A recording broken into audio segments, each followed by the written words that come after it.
What's up YouTube? Today I have Brookstone USB cable and bottle opener, chargers and sinks and open drinks. Sounds really cool. Let's go ahead and open it. Check it out. Gel as usual. Some manual how to use it. So right here you will have the device itself. So cable just go in there. And then you will have a metal clip. So basically you can strap it and unstrap it. Right here I have an iPhone and a power bank case. Just take it out. Let's get another power bank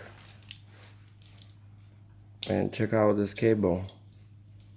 So right here is USB. Then you need the cable. Plug it in.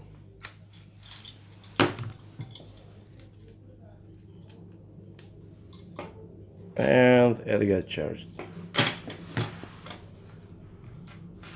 This piece is a metal. I can feel it. It's like, you know, plastic covered with metal, so it's pretty good. Feels like aluminium, very strong one. They're giving us charge, pretty nice. Then folding back. I know if it's waterproof. It just looks plastic in there, but this is all rubber. And then when you close it looks pretty sealed, so if you wet it I don't think it will be any troubles until it's salt water. Very cool device. Thanks for watching guys, click like and subscribe.